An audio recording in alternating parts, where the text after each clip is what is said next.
नमस्कार. संध्याकाळच्या या बातमीपत्रामध्ये आपलं स्वागत. मी स्नेहिल. या बातमीपत्राची सुरुवात एका मोठ्या आणि महत्त्वाच्या बातमीनं. बातमी बीडमधून. वाल्मिक कराड जेलमध्ये जाताच त्याला आता मुंडेंनी धक्का दिलेला आहे. वाल्मिक कराडनं ज्या ऑफिसमधून आपलं साम्राज्य उभं केलं होतं त्याच जगमित्र कार्यालयाची सूत्र आता मंत्री धनंजय मुंडेंचा भाऊ अजय मुंडेंकडे सोपवण्यात आलेली आहेत. वाल्मिक कराडची सर्व संपत्ती SITनं जप्त करण्याची तयारी सुरू केली असून त्यासाठी बीड येथील विशेष न्यायालयात SITकडून अर्ज दाखल करण्यात आलेला आहे. महत्त्वाचं म्हणजे मालमत्तेचा सर्व संभाव्य डेटा देखील संकलित केलेला आहे. तर अजय मुंडे कोण आहेत त्यावर एक नजर टाकूयात ग्राफिक्सच्या माध्यमातून. अजय मुंडे हे धनंजय मुंडेंचे चुलत भाऊ.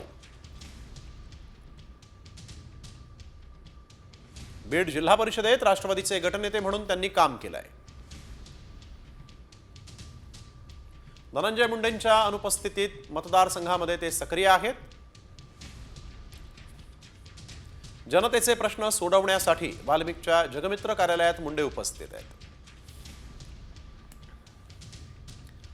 तर दुसरीकडे सामाजिक कार्यकर्त्या अंजली दमानिया यांनी वाल्मिक कराडवर उपचार करणाऱ्या सिव्हिल सर्जन अशोक थोरात यांच्यावर गंभीर आरोप केलेले आहेत. अशोक थोरात यांचं अलिशान हॉटेल असल्याचा आरोप सामाजिक कार्यकर्त्या अंजली दमानिया यांनी केला आहे. थोरात बीड रुग्णालयामध्ये सिव्हिल सर्जन आहेत, त्यांची चौकशी व्हायला हवी असंही दमानिया यांनी म्हटलं आहे. तर आपल्या ट्विटमध्ये त्यांनी नेमकं काय म्हटलेलं आहे पाहूयात.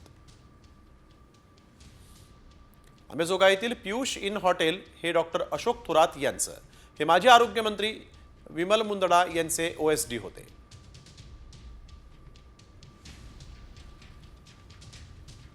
डॉक्टर अशोक थोरातांची पुन्हा बीडमध्ये बदली कुणाच्या आशीर्वादानं? 11 रुग्णांना बाहेर काढून एक ठणठणीत गुन्हेगार ICU मध्ये ठेवला. तर वाल्मिक कराडला काहीही झालेलं नाही, सत्तेचा वापर करून त्याच्याकडे अधिकारी पाठवले जात आहेत, रुग्णालयातून षडयंत्र रचलं जात आहे असा गंभीर आरोप जरांगेंनी केला. आणि यावेळेस त्यांनी पोलिसांचे CDR काढण्याचीही मागणी केलेली आहे. मला काही झालेलंच नाही. सरकारमधला मंत्री सत्तेचा गैरवापर करून आतून लोक पाठवतोय, त्या पद्धतीनं षडयंत्र सुरू आहे अशी शंका आहे. दवाखान्यात नेलं जातंय, तिथून षडयंत्र रचलं जातंय. जोपर्यंत आरोपी तिथं होते तोपर्यंत आणि त्याच्या अगोदरचे 8 दिवस आणि आरोपी जितके दिवस होते तितके आजपर्यंतचे त्याचे CDR काढा. गेवराई पोलीस स्टेशनचा PI का EPI त्यालाही घ्या. मी 15 दिवसापूर्वी सांगितलं होतं तिथं रगा गेल्यात, म्हणून रगा गेल्यात आरोपी. तर वाल्मिक कराडला मुंडेंमुळे VIP ट्रीटमेंट मिळते आणि त्यामुळे मुंडेंचं मंत्रिपद काढून घ्या आणि कराडला कोण पाठीशी घालत होतं याचा शोध घ्या अशी मागणी संदीप क्षीरसागर यांनी केली आहे.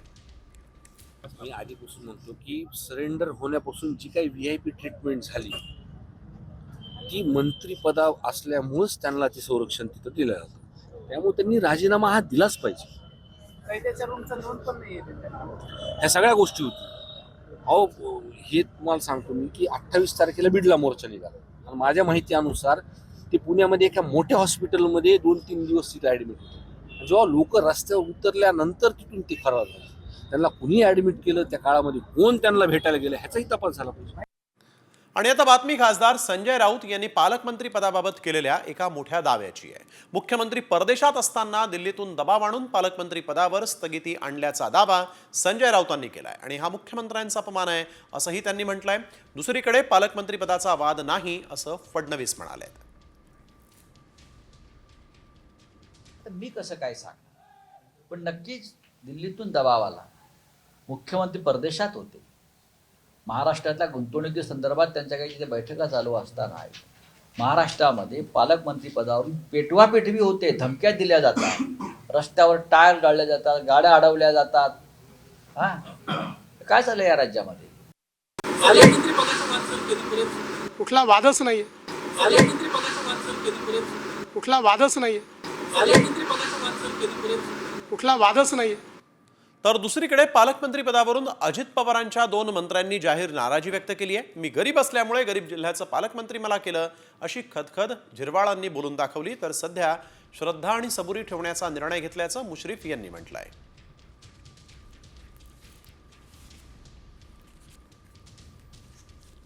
पालकमंत्री या विभागाचं दिल्यामुळं आम्हाला आनंद झाला आहे का आम्ही एवढे गरीब आहोत.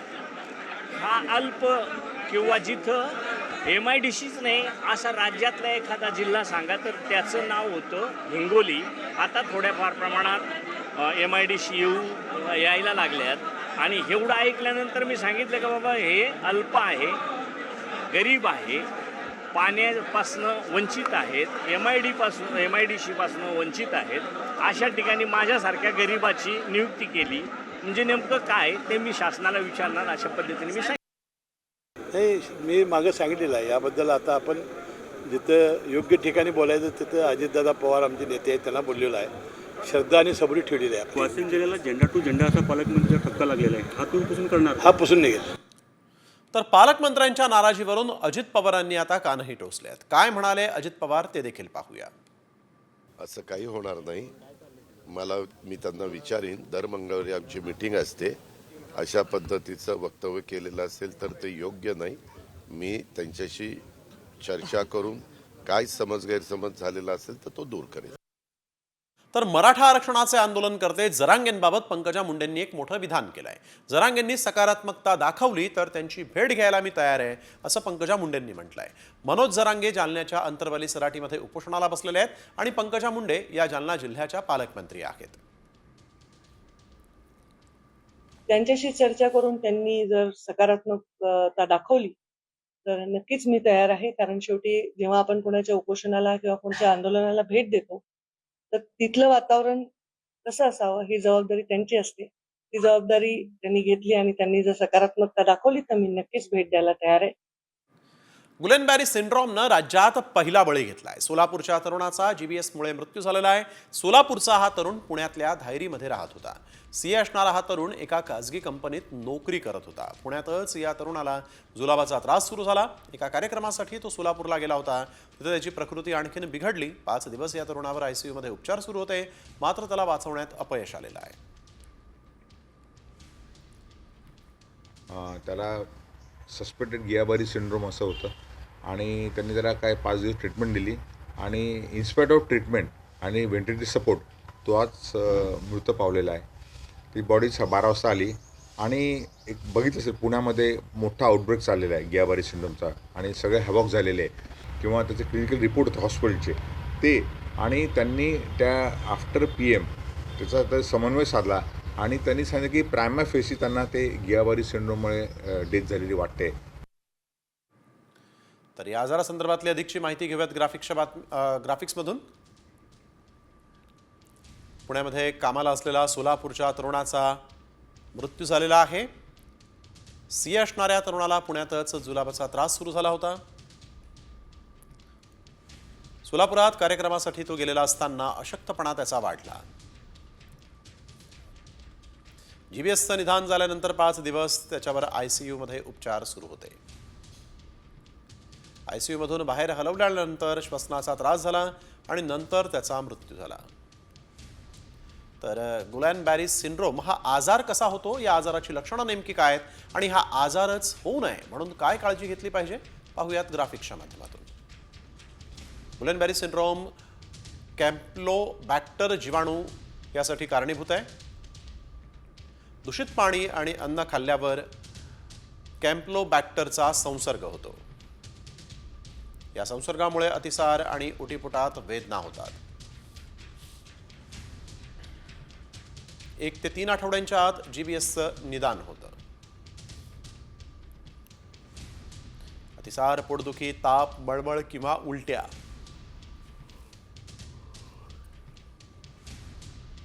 पाणी उकळून थंड करून प्या किंवा बाटलीबंद पाणी वापरा. शौचास गेल्यानंतर आणि जेवणाच्या आधी साबणानं स्वच्छ हात धुवा. भाज्या आणि फळं चांगली धुवूनच मग खा. मांसाहारी पदार्थ योग्य प्रकारे शिजवा. कच्चं किंवा कमी शिजलेलं अन्न, विशेषतः अंडी आणि मासे खाणं टाळा. पुण्यामध्ये जीबीएसचे रुग्ण वाढताना दिसत आहेत. आतापर्यंत पुण्यात जीबीएसचे एकूण 74 रुग्ण आढळलेले आहेत आणि यातले 14 रुग्ण व्हेंटिलेटरवर आहेत.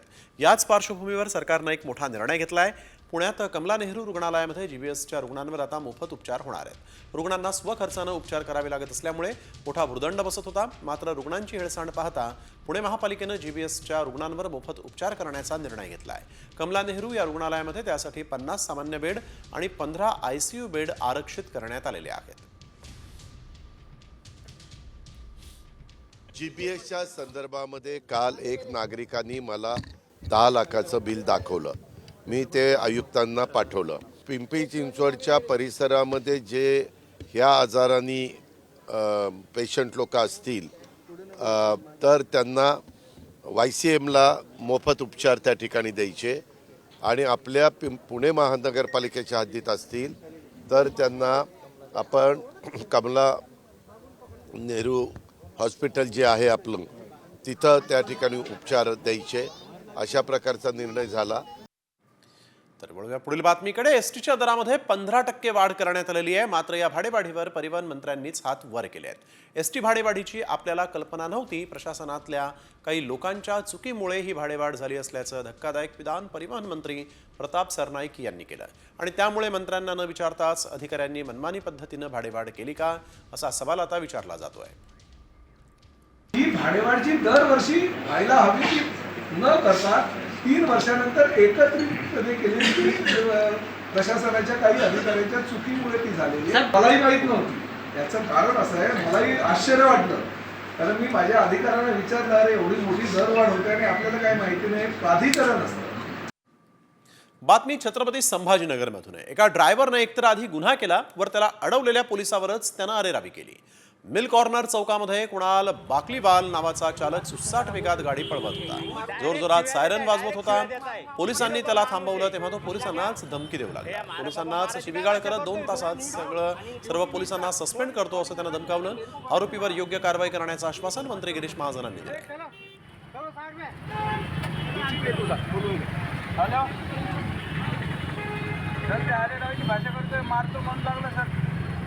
डायरेक्ट मारामारीची गोष्ट करतोय. तू साहेबांना सुद्धा बोलला रे. त्यांना बोलला नाही आणि माझ्या नादी लागू नको. तुला सांगतो तू बोलला नाही. तू इकडे ये म्हणजे डायरेक्ट बोलला. मग तो काय म्हणला मला खाली होता. अरे साहेबाला बोललो तू. अरे काय बाता करतो असं नाही बोलायचं.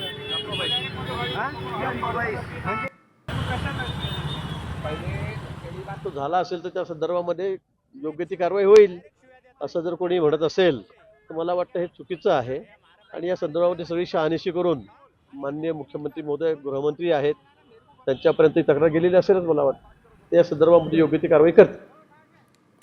उपमुख्यमंत्री अजित पवार यांचे निकटवर्तीय बाबूराव चांदेरे यांच्या विरोधात गुन्हा दाखल करण्यात आलेला आहे. एनसीपी नेते बाबूराव चांदेरेंनी जमिनीच्या वादातून विजय रौंदळ यांना मारहाण केली होती. मारहाण करून त्यांना आपटतानाचा व्हिडिओही समोर आला होता आणि याची तक्रार केल्यानंतर पुण्यातील वावधन पोलीस ठाण्यामध्ये गुन्हा दाखल करण्यात आला आहे. मारहाणी प्रकरणी विजय रौंदळ यांच्या डोक्याला आणि गुडघ्याला जखम झालेली आहे. चांदेरे हे पुणे महानगरपालिकेचे माजी नगरसेवक आणि स्थायी समितीचे माजी अध्यक्ष आहेत आणि याच चांदेरेनं काही महिन्यांपूर्वी रिक्षा चालकालाही मारहाण केली होती. तर याच मारकुट्या नेत्यावर आता मात्र कारवाई झालेली आहे. अजित पवार यांच्या राष्ट्रवादी पक्षाचा हा नेता आहे ज्यानं एका व्यक्तीला आपटलं होतं, मारहाण केली होती.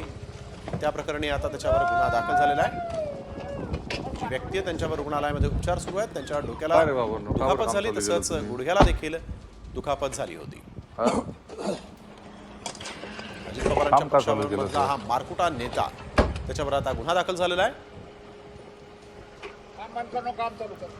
तर या बाबूराव चांदेरेचे असे अनेक कारनामे आहेत. याआधी या चांदेरेनं रिक्षावाला, कारवाला, हॉटेलवाल्यांना शिवीगाळ केल्याचे व्हिडिओ समोर आलेले आहेत. रिक्षा आडवी आली म्हणून चांदेरेनं रिक्षावाल्याला देखील मारहाण केली होती. तर कार चालकाला शिवीगाळ करतानाही त्याच्या हातात दगड दिसतोय. तसंच अनेक व्हिडिओ देखील त्याच्या समोर आले. एकत्र कुटुंब मॅनेजर म्हणून सुभाष चांदेरेच्या नाव आम्ही केलेले आहे. नाही उभा आहे.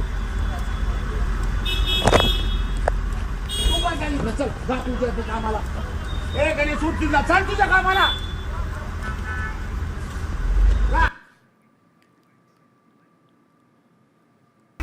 एकत्र कुटुंब मॅनेजर म्हणून सुभाष चांदेरेच्या तर नावाने आपण केलेले बघतोय अजित आहे. पवारांचा पक्षामधला हा नेता, ज्याची ही दादागिरी अनेकदा कॅमेऱ्यात कैद झालेली आहे, परंतु त्याला अद्यापही धडा शिकवण्यात पोलीस प्रशासनाला यश आलेलं नाही. रिक्षावाल्याला मारहाण, कार चालकावर दादागिरी, हॉटेलवाल्याला शिवीगाळ. वळूया पुढील बातमीकडे. संगमनेर तालुक्यात एका बिबट्याला जेरबंद करतानाचा थरारक व्हिडिओ समोर आलेला आहे. कराडी गावातल्या वस्तीवर या बिबट्यानं हल्ला करून 4 गायींना जखमी केलं होतं. तेव्हा वन विभागानं तातडीनं रेस्क्यू ऑपरेशन राबवत ग्रामस्थांच्या मदतीनं या बिबट्याला जेरबंद केलाय. बिबट्याला 4 बाजूंनी जाळ्या टाकून त्याला जेरबंद करतानाचा व्हिडिओ आता व्हायरल झाला. गोल वा गोल गोल वा. मार खाल्लाय.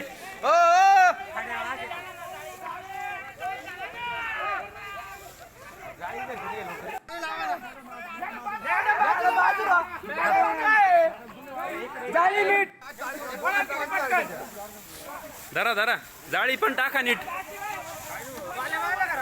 गोल वा गोल. वळूया पुढील बातमीकडे. 13 मजल्याच्या इमारतीच्या 3ऱ्या मजल्यावरून 2 वर्षांचा एक चिमुरडा खाली पडला. यावेळेस एक व्यक्ती आपल्या जीवाची पर्वा न करता या चिमुरड्याला वाचवण्यासाठी पुढे गेला आणि त्यानं या चिमुरड्याला वाचवण्याचा प्रयत्न केला, परंतु हा चिमुरडा खाली पडला. यानंतर या व्यक्तीनं तातडीनं त्याला उचललं. डोंबिवलीतला देवीचा पाडा या परिसरातली ही घटना आहे. भावेश म्हात्रे असं या चिमुरड्याचं जीव वाचवणाऱ्या धाडसी तरुणाचं नाव आहे.